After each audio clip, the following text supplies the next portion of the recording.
À voix nue.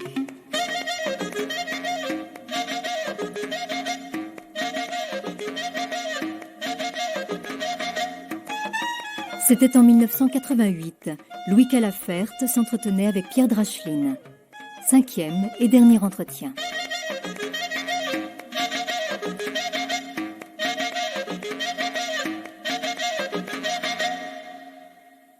Le romancier belge Jean-Claude Pirotte prétend que les vieilles femmes tricotent parce que la mort ne peut pas venir les surprendre pendant un tricot.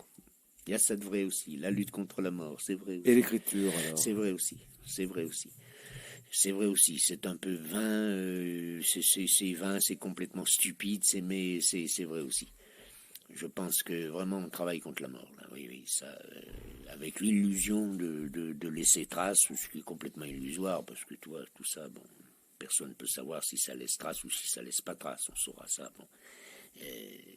Le temps seul, le reste c'est nul, le temps seul fait le tri, vrai.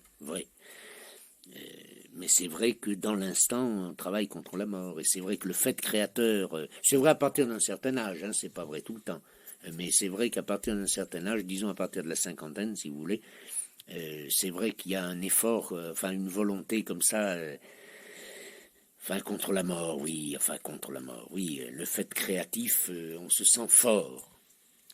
Quand on est en état de création, on se sent fort et invulnérable. Quand un artiste fait un truc comme ça, sincère, il déclenche des forces autour de lui qui sont inexplicables. Il déclenche des forces autour de lui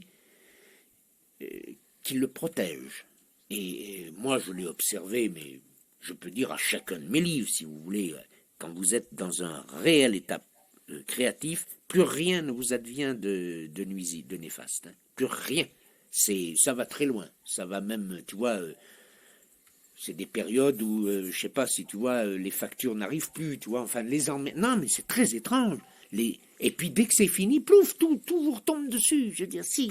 Donc il y a une espèce il se crée une espèce d'aura comme ça autour de soi, une espèce de dégagement qui fait que plus rien n'existe. Donc vous êtes plongé dans ce truc, c'est une force considérable. Vous êtes invulnérable. Et puis quand c'est fini, pouf, vous retombez, quand je vous dis, la vache au pré. Et je pense que on est encore plus... on s'en fout. Non, mais c'est vrai, hein, ça je veux dire, il y a quelqu'un qui peut en témoigner, c'est ma femme, je veux dire, c'est vrai. Tout se passe comme ça, c'est un côté un peu miraculeux, quoi. Et puis, bon, un jour... C'est plus un répit ou c'est à l'armistice? Non, c'est pas un répit, je suis sûr qu'on déclenche des forces. Donc pendant ce temps-là, la course-poursuite avec la mort ça s'arrête. parenthèses. C'est complètement loufoque, mais ça s'arrête. Il y a une espèce de truc d'invulnérabilité qui est comparable, vous savez, à celle de l'extrême jeunesse. Quand on a, je sais pas moi, 16-17 ans, vous savez, on sent quelquefois ces trucs, on se sent invulnérable, quoi. On est fort, on est jeune, on a ce sentiment-là, comme ça, dans la création. C'est d'ailleurs, la création, c'est un acte de jeunesse. Hein, là, moi, j'écris quelque part, j'aurais toujours 20 ans de moins qu'eux, mais c'est vrai, j'aurais toujours 20 ans de moins qu'eux, parce que le fait de pouvoir... Mais en même temps, dans vos derniers poèmes, vous mettez « Je suis le pèlerin de... » oui, en même temps, oui, d'accord, c'est vrai. Mais enfin, l'acte créateur est quelque chose qui vous porte en dehors des normes. C'est merveilleux, quoi. C'est un truc vraiment magique. Et puis bon, je pense que l'artiste, lui, il y est pour rien. C'est pour ça que moi, je suis extrêmement modeste, sans vanité, sans rien du tout, parce que je trouve ça complètement stupide de se glorifier. Je pense que l'artiste n'y est pour rien. C'est un intermédiaire. Alors, ce qui fait que ça explique que lui, il a son caractère d'homme, d'individu, où il peut être tout à fait détestable. Et puis, par ailleurs, il a ce don de la création, mais c'est pas pour lui. C'est parce qu'il doit faire ça. Vous comprenez ce que je veux vous dire, hein? Il doit faire ça. Alors, ça tombe, tu vois, c'est la petite lumière qui vient, c'est pas forcément On parlait de Flaubert, je veux dire, Flaubert, manifestement, c'est un imbécile, quoi. Bon, c'est vraiment un homme inintelligent, il est inintelligent, c'est sûr et certain. Il n'empêche que c'est Flaubert, quoi. Vous comprenez? Je pense que là, il y a Mais je pense que c'est valable. Ça, on attache beaucoup d'importance au truc artistique, mais je pense que c'est valable pour chacun de nous. Hein. Je veux dire, chaque individu, il fait quelque chose. Alors bon, c'est peut-être moins voyant parce que bon, il y a pas. Mais il fait quelque chose. Et lui, il y est pour rien. Il est fait pour faire quelque chose et qu'il est obligé. Il accomplit. Mais cette conception Oui. très très puriste de l'artiste avec, Oui. avec un majuscule. Oui, je vous parais peut-être ridicule. Mais Non, enfin, mais ça vous donne pas l'impression d'être un dinosaure? Oui, d'accord, je suis un dinosaure, mais j'accepte d'être un dinosaure parce que je préfère être un dinosaure qu'un médiocre. D'abord, ça me rend la vie bien plus belle que tous ces machins, on voit, parce qu'ils ont des sales gueules. Hein, ça, alors vraiment, non, mais honnêtement, hein, moi je viens d'en voir la plein avant-hier dans un salon de livres, là, vous savez, c'est triste. Hein. Bon, alors je préfère être un dinosaure, mais un dinosaure passionné, qu'un fonctionnaire comme ça, je veux dire, qui eux sont peut-être tout à fait branchés. Oui, enfin, mais pourtant, quelle affaire, ce oui. sont eux qui sont lus. Vous vous plaignez Ah, souvent. ben ça. de ne pas Ah non, avoir je lu. ne me plains jamais. Ouais, Non, Dracheline. enfin. Non. Moi, pour moi, ce qu'on appelle le succès, d'ailleurs, ça a quelque chose un petit peu d'infamant. Parce que tout d'un coup, bon, c'est un truc que vous avez aimé, hein, vraiment, qui vous a fait, enfin bon, qui vous a apporté du bonheur, c'est-à-dire l'acte créateur. Et puis, tout d'un coup, ce sont des gens qui lisent ça. Je veux dire, ce sont des gens que vous ne voudriez pas les avoir pour amis. Vous ne voudriez. C'est ça le succès. Je veux dire, c'est une foule de. Oui, mais parmi ces gens, il y aura forcément des gens qui seront. Oui, mais ceux-là, je les ai, Dracheline. Ils m'écrivent, ceux-là, je les ai. C'est tout petit. Hein. Moi, je sais pas combien j'ai de lecteurs. Ça doit pas aller loin. Hein. Ben non. Pourquoi vous faites comme ça? Non. Parce que c'est pas vrai. Ben, écoutez, rêvez. dans le contexte actuel, Mais un même auteur dans le contexte qui a actuel. quelques milliers de vrais lecteurs, Oui. c'est fantastique. Ah bon, d'accord. Alors c'est fantastique. Alors j'ai quelques milliers de vrais lecteurs. Bon, mais ceux-là, je veux dire, moi je suis content, je les connais pas non plus. Bon, ils m'écrivent de temps en temps, je réponds un petit peu, puis après je réponds plus, parce que sinon on n'en finit plus. Bon, je veux dire, ça me fait plaisir, je suis content, mais c'est pas mon objet. Hein. Vous savez que moi je suis très longtemps, une fois encore, je ne raconte pas d'histoire, je veux dire, moi j'ai envisagé de ne pas publier du tout. Vraiment, ça m'aurait pas gêné du tout. Qu'est-ce que vous avez amené à cette position? Rien, mais Un dégoût de. non, oui, un truc de voir fatigue. toute cette vanité, tout ce machin autour de ça, en me disant bon, je veux dire, je sais pas moi, le menuisier qui fait une table, je veux dire, il fait pas tant d'histoire. Je veux dire, il fait sa table, bon, il tient debout, il a mis ses 4 pieds. Moi, je fais un livre, en général, ils tiennent debout, ils ont leurs 4 pieds, ils tiennent. Je veux dire, bon, et je suis prêt, moi, je veux dire, à l'anonymat, qu'on ne mette pas mon nom sur les machins, je m'en fous, je m'en fous, vraiment. Au contraire, même, je souhaiterais que l'art soit complètement anonyme. Vous savez, ça se faisait, les ateliers, tout ça, Léonard da Vinci, vous voyez, tout à cette époque-là, je veux dire, maintenant, c'est le 19e hein, qui a amené ça, je veux dire, personnalisation, machin truc, la vedette, le machin, c'est tordu, ça. Qu'on mette donc pas aucun nom là-dessus, vous allez voir, il va se faire un vide dans la littérature, putain, mais personne ne va plus pouvoir écrire, on va être 3 à rester à écrire, vous allez voir, ça va faire du vide. Parce qu'ils veulent pas faire de l'art, ils veulent leur nom. Ils veulent qu'on voit leur tête, c'est ça la vérité. C'est là où ça pourrit tout. Bon, je sais pas pourquoi je m'emballe parce que Donc, à défaut d'être quelqu'un, ils veulent être quelque chose. mais ils veulent être rien, ils veulent être, vous le savez bien, vous essayez de me faire parler là. Vous savez bien, ils veulent être à la télévision pour que on les voit leur machin pauvre mec. Tu vois, c'est lamentable. C'est absolument lamentable. Je vous dis, qu'on mette donc pas de nom sur les livres. Anonyme. Vous verrez. Pivot, il n'a plus personne. Réglé. Ça, vous aimeriez bien que le livre redevienne un tract? Pourquoi pas? Pourquoi pas? Tu vois comment on disait là, comment ça s'appelle en Russie, ce qui circule, enfin en Russie soviétique, là, Les RSS, samizdat. c'est ça, ce qui circule sous le manteau, là. Ça, c'est important, voilà.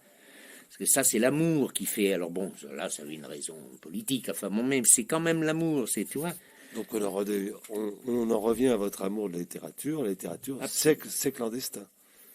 Ouais, ça, oui, pourquoi pas, oui. Enfin, clandestin, non, puisque c'est édité. Bon, mais enfin, je veux dire, moi, je serais pas contre, tu vois, un petit éditeur comme ça, avec qui on serait copains. Bon, il faut manger. Bon, ça, c'est tout le problème. Bon, mais enfin. tu vois, mais qui ferait un petit tirage comme ça, pas gros, et puis ça s'adresse juste à un petit groupe de... Ça suffit. Ça suffit. Ça va. Remarque, c'est Jouando qui dit quelque part, il dit ce qu'il faut, l'important, c'est ce qu'il faut avoir, c'est 100 lecteurs. Et c'est très difficile à obtenir. Alors je sais pas ce qu'il entend par là, j'ai jamais bien compris son truc, mais c'est un peu ça, quoi, effectivement, c'est, tu vois. Néanmoins, qu'à la faire depuis, disons, 5 ans, vous êtes soutenu dans votre effort par un éditeur, enfin 2 mois par an. C'est pas depuis 5 ans, c'est depuis 3 ans. 3 ans. Depuis qu'il est arrivé, depuis que Gérard Bourguier, ça fait 3 ans ou 4 ans peut-être, mais enfin, 84, il est arrivé. Ça doit être 3 ans, mais ça fait que 3 ans. Oui, oui, c'est un éditeur, c'est un homme qui aime le livre, c'est un homme qui aime les auteurs, c'est un homme qui aime la création. Il m'a dit une phrase l'autre jour, que j'ai notée d'ailleurs, il m'a dit, je suis content, oh, je me souviens plus, je suis heureux, enfin c'est ça en substance, quoi. Je suis heureux de voir que les choses que font les autres réussissent, quoi, tu vois. Bon, c'est d'une générosité folle, ça, tu vois. Moi, pour des phrases comme ça, je fonds, moi, tu vois. Bon. Et c'est vrai que c'est un homme, enfin, vous connaissez, je veux dire, c'est un homme généreux, bon. Souhaitons qu'il dure, parce que, bon, là aussi, il y a la conspiration des médiocres. Mais oui, des nains, la conspiration des gnomes, des nains dans l'ombre, des rats, tu sais, ça, tu viens de bouffer, enfin bon. Mais vous trouvez pas que les écrivains contemporains ont les éditeurs qu'ils méritent? Oh, il faut pas dire ça, parce que non, il faut pas dire ça, parce que je me mets à la place, moi, qu'est-ce que vous voulez, si vous voulez, un garçon qui aurait, je sais pas, qui aurait 18 ans aujourd'hui ou 20 ans aujourd'hui, bon, qui écrit avec la même passion que moi j'ai écrit quand j'avais 20 ans, je veux dire, il s'affronte à un monde constitué, hein, il va arriver, il va aller dans les grandes éditions, forcément, bon, et il va arriver devant un monde comme ça, qui est un monde à demi pourri là-dedans, hein, qu'est-ce qu'il y peut, lui, il y peut rien, non, il faut pas dire ça, parce que c'est pas vrai non plus, les structures sont en place, donc vous êtes obligé de faire avec. Hein. Bon, moi je suis un vieux de la vieille, ça va, moi je m'en fous, mais enfin, je me mets à la place de gamins comme ça. Je parle d'un gamin qui aurait du talent, tu vois, qui vraiment soit, ben, il se trouve dans des structures. Vous recevez Ouais, je reçois, j'en reçois même pas mal. Hélas, bon, hélas, il n'y a pas grand-chose, quoi. Et oui, ça, c'est ni fait ni à faire. Ça doit être très gênant pour vous. Oh, c'est pas gênant, je leur dis que c'est de la merde. Ah non, non, c'est pas gênant du tout. Non, non, il ne faut pas se gêner là-dedans. Non, non. Non, non, ils vous demandent votre avis, bah vous le donnez. Je veux dire, non, non, c'est pas... Est-ce que vous seriez prêt à faire vis-à-vis d'un jeune écrivain ce qu'a fait Kessel pour vous? Si vous sentiez... Ah oui, si je... ce serait mon rêve, ça, tu vois. Et alors, si vous trouviez ça aujourd'hui... bien sûr que vous sautez dessus, quoi. C'est pas. Ce serait une manière pour vous de transmettre le relais? Oh, moi, je pense pas des choses comme ça. Non, je m'en fous. Non, je serais heureux de. Non, ça me ferait plaisir de voir un jeune garçon qui est bon. On se dit, bon, il a du talent, quoi. Merde, c'est beau, hein, ça, c'est. Tu vois, et puis, non, moi, c'est pas transmettre rien du tout. Moi, je m'en fous. Non, non, c'est le plaisir, quoi, de voir, mais malheureusement. L'acte gratuit? C'est un rêve, ça, c'est. Je sais pas pourquoi d'ailleurs, parce qu'il doit bien y en avoir forcément, il n'y a pas forcément, mais je sais pas. C'est tout simplement parce qu'ils sont aussi seuls que vous. Vos carnets. Oui. Il y aura bientôt un nouveau volume parce que. Ben, je sais pas. Ben oui, je sais bien. Oui, je pense que peut-être l'année prochaine. Enfin, je sais pas, ou peut-être l'année d'après. Enfin, ils sont prêts, seulement. Donc, actuellement, qu'est-ce que vous avez de prêt là? Qu'est-ce que j'ai de prêt? Quoi, à publier? Des gens qui suivent votre œuvre vont avoir à lire dans les... Pauvre ami, ben j'ai le 3e volet de... Donc il avait commencé par Ébauche d'un autoportrait, Promenade dans un parc, et le 3e volume qui s'appelle Memento Mori, qui est à paraître, bon, incessamment, et peut-être même avant, et puis il y a un autre... une chose qui s'appelle Facsimilé, qui est un truc d'aphorisme comme ça, là, bon, ben, a priori, c'est tout. Et puis bon, il y a mes volumes de carnet, là, mais là, je veux dire... Il y a d'ailleurs, dans ces volumes de carnet, on a l'impression que plus vous vieillissez, plus les années sont denses. Parce que si on prend les premières années Ouais. de vos carnets, 56, 57, pas grand-chose finalement. D'accord, oui. Oui. Je vais vous dire Et parce plus le que... temps ouais. s'alourdit sur vous, et plus vous notez. Oui, Comme si chaque chose avait besoin de trouver sa place. oui, non, quand j'étais jeune comme ça, j'étais convaincu que je n'étais pas destiné du tout à écrire un journal. Ça me paraissait pas du tout être mon fait. Je m'y étais essayé plusieurs fois. C'était vraiment nul, sans intérêt. Et puis je me suis un petit peu comme ça au départ, une discipline d'écriture, en me disant mais si bon. Il y a eu le fait aussi que je ne suis pas un descriptif. Je ressens des émotions très fortes. Je suis un impressionniste, moi. Et je ressens, par exemple, dans la campagne, vous voyez, je ressens des émotions très fortes par rapport à la beauté d'un arbre, tout comme ça. Et je me suis dit, tu es incapable de le décrire. Et alors, je me suis forcé à faire vraiment le pinceau, tu vois, à faire des descriptions rigoureuses de la beauté d'un arbre à l'automne, tu vois. Bon. Ce qui fait que cette espèce de discipline m'a amené, en fait, pour m'autodiscipliner, à noter des choses. Et puis, je sais pas, le pli ici est pris. Et puis après, il y a le côté, alors là, le côté un peu avare de ne rien laisser échapper. Le côté un peu ras, là, de ne rien laisser Alors, échapper. on retrouve les autos, là. Hein? Oui, c'est vrai, mais oui, c'est vrai. Il y a le côté un peu ras, comme ça, de se dire, bon, t'as une sensation, t'as un machin, t'as vu un truc, Vous voyez bon, que alors... vous arrivez à une définition exacte de l'auto. Ara, ça me paraît une bonne définition. mais il y a des rats superbes. Vous savez que c'est un des animaux les plus intelligents de la création. Ouais. Non, mais non, quand je dis rat, c'est vrai qu'il y a un côté avare dans le fait de tenir un journal. Oui, c'est vrai. Cela dit, car la question partait de là, je veux dire, l'augmentation du volume à travers les années. J'ai traversé des années où je n'ai pas à proprement parler écrit, enfin, ce que j'appelle fait acte de création, où j'ai beaucoup réfléchi comme ça, j'ai eu beaucoup de lectures, ce qui fait qu'en fait le journal s'est enflé, mais c'est pas les années, je veux dire. Bon, cette année par exemple, il doit se réduire à 20 pages à peu près. Alors donc c'est pas une question d'année, c'est une question de disposition d'esprit, je veux dire. Voilà. En somme, vous avez toujours rendez-vous avec la page blanche demain matin.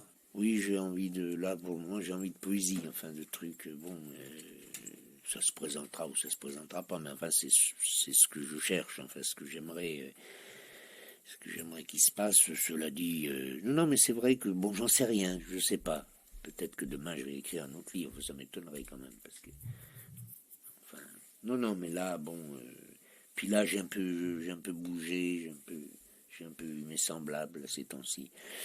Ça vous a Non, rassuré? non, pas du tout. Non, ça m'a pas. Non. non, j'aime bien quand on se retrouve dans le train tout seul, après, oui, dans un coin. Non. Mais quand vous dites je barbouille, Oui. Ah ben non, je dis je barbouille parce que bon, j'ai quelques amis peintres. Vous savez, il faut une vie, je répète tout le temps ça, il faut une vie pour devenir écrivain, il faut une vie pour devenir peintre. Bon. Cela dit, on peut s'amuser à côté. Alors c'est ce que j'appelle barbouiller. Parce que entre barbouiller et puis être peintre, ça fait vraiment deux choses. Cela dit, moi j'ai plaisir à barbouiller, j'aime la couleur, j'aime le truc, j'aime faire des recherches, tu vois, de la colle, des machins, des trucs comme ça. Bon, je fais des collages, des trucs comme ça, mais c'est pour moi, c'est pour mon plaisir, c'est pas. Et puis quand on voit le travail d'un peintre à côté, je veux dire, j'aime beaucoup la peinture. Je suis très sensible à cette forme d'expression. La musique, non, je suis complètement fermé à la musique, mais la peinture, et quand je vois, bon, enfin, notamment cet ami là qui est un peintre de très grande qualité, enfin bon, et qui voit ce qu'il fait, je veux dire, on ne peut pas dire je fais de la peinture, on est obligé de dire je barbouille. vous êtes un des rares écrivains qui n'ait pas de fausse pudeur à parler des rapports de l'écrivain ou de l'homme tout court au matériel, c'est-à-dire Ah ben, Oui, non, mais en général, on a affaire à de purs esprits qui refusent de rentrer dans. moi je suis pas un pur esprit. Je veux dire, il faut quand même avoir pas trop peur. Je veux dire du lendemain pour. Enfin, j'ai écrit dans des conditions où j'avais peur du lendemain, mais enfin, l'argent me fait pas peur. Moi, vous voyez, non, non, non, non. Moi, j'aimerais bien avoir. Bon, maintenant je me plains pas. Bon, ça va un peu mieux, mais enfin, c'est quand même pas le. Hein, c'est quand même toujours. On a une vie quand même toujours comme ça, quoi. On sait pas trop où ça va aller. Bon, enfin, maintenant, je vais avoir 60 berges, ça va, je me dis que le plus gros est fait. Hein. Bon, mais je trouve détestable. Mais ça, c'est encore un truc de. C'est le 19e siècle, ça. Je veux dire, c'est le troubadour. Le troubadour. Il est l'écrivain, il a qu'à se démerder, il n'a pas besoin de bouffer. C'est le troubadour. Alors on dit, ah, mais regardez comme c'est beau. Alors, Verlaine est mort dans la misère, dans le ruisseau, il se saoulait la gueule à l'absinthe. Bon, Van Gogh, il s'est coupé des oreilles, il était un peu dingue. Mais comment? La vérité, c'est que ces gens-là ont peur. Ils ont eu peur. Alors les uns, c'est le pinard, les autres, c'est autre chose, mais enfin, ils ont eu peur. Mais on continue, c'est le saltimbanque, c'est la légende est agréable, tu vois, les gens préfèrent, hein, ça, les gens préfèrent l'artiste malheureux, tu vois, et puis qui meurt dans la misère, parce qu'ils préfèrent au mec tranquille, qui a, tu vois, mais enfin, moi je prendrais très bien de pouvoir prendre un train et de temps à autre, quand j'en ai envie, et d'aller dans un bon hôtel, quoi, comme, tu vois, je peux pas le faire. Bon, mais je me plains pas pour autant, je veux dire, bon, ça va, c'est comme ça, j'ai accepté, mais enfin, non, non, pourquoi ne pas parler des choses matérielles? Oui, merde, parlons-en. C'est honteux qu'on fasse peser une pression économique sur quelqu'un qui est un artiste. Hein. C'est pas seulement les écrivains, je veux dire, c'est les autres, les peintres et compagnie. Je veux dire, ça fait partie d'une société qui se flatte d'avoir, parce qu'en plus de ça, cette société et tous ses pouvoirs se flattent c'est le patrimoine national, on entend ça à peu près 15 fois par jour. Bon, la représentativité artistique, comme chacun sait, la France est un pays d'artistes, enfin bon, oui, non, mais enfin, mais crève la faim, on s'en fout, on s'en fout. On fait quelques subventions par-ci par-là, qui d'ailleurs sont distribuées en commission. Moi, j'ai fait partie d'une commission, là, c'est une honte. Bon, c'est les copains, c'est les machins. Moi, je me suis amené là-dedans, je me suis mis à gueuler, j'ai été Au mal vu. CNL? Oui, oui, au CNL, oui. Ah oui. Oui, au CNL. Mais comment oui. vous étiez retrouvé là-dedans, vous? Ben, par l'intermédiaire d'un écrivain dont je ne citerai pas le nom, qui a beaucoup insisté au long de plusieurs années en me disant il n'y a pas de raison que vous ne veniez pas dans ce genre de choses. Bon, j'ai fini par dire oui, sous l'influence d'ailleurs de ma femme qui m'a dit il vaut mieux que ce soit des gens comme toi qui y aillent. Bon, ce qui est une pure connerie d'ailleurs, parce que moi je suis d'aucun poids, je suis nul. Puis comme moi je me mets en colère rapidement, ça sert à rien, parce que c'est des gens qui savent, bon, ils savent faire tout dans le calme, tu vois, bon chic, bon genre, enfin c'est bon. Moi là-dedans je suis nul, mais enfin j'ai quand même empêché que certaines saloperies touchent des subventions. De pure saloperie, qui allaient ramasser des subventions. Par quel mystère, je ne sais pas, mais enfin, ils allaient les ramasser. Là, ils ne les ont pas eu. C'est déjà une satisfaction. Voilà, pourquoi je vous parle de ça, je ne sais plus. Non, à propos de la place de l'artiste, entre guillemets. Ah oui, ben je dis oui, c'est ça. Enfin, là, on fait peser la pression économique sur l'artiste. Et puis, on fait semblant de donner un peu 3 sous par-ci, par-là. Moi-même, j'ai bénéficié de ça. Hein. J'ai eu droit à des années sabbatiques, moi. À deux fois. 2 fois, j'ai eu droit à des années sabbatiques. L'État m'a quand même nourri à 2 reprises. Hein? Heureusement, oui, parce que oui, ça allait très mal. Là, oui. Heureusement qu'ils m'ont nourri, là, oui.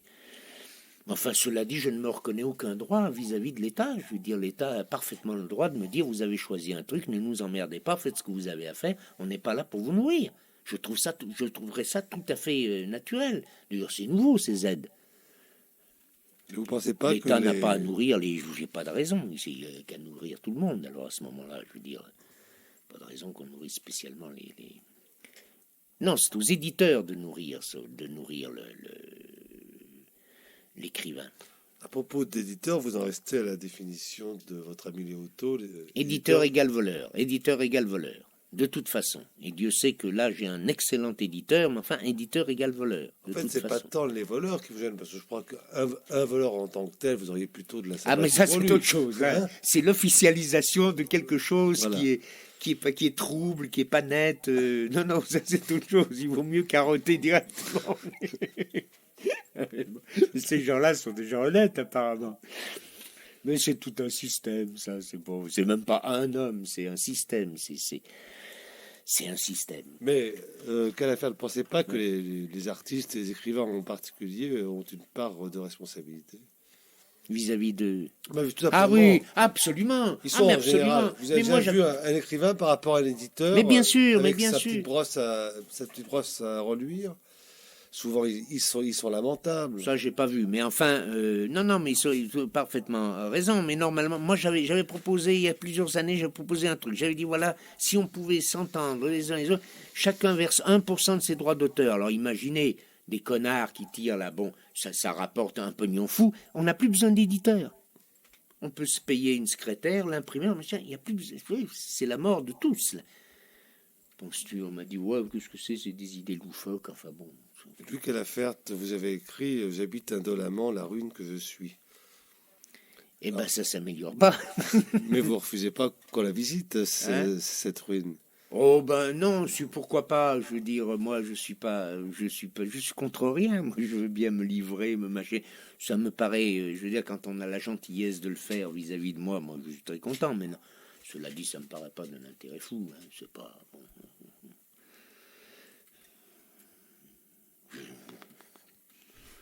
Non, mais la vérité, c'est que, je veux dire, moi, l'essentiel est là, dans les livres.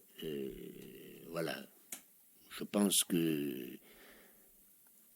ce qu'il y a de plus, enfin, de meilleur en moi, si vous voulez, c'est là. Bon, le reste, tout ce qu'on peut dire, ne pas dire, hein, les mots. Non. Le littéraire est une chose, je veux dire, quand on a une plume à la main,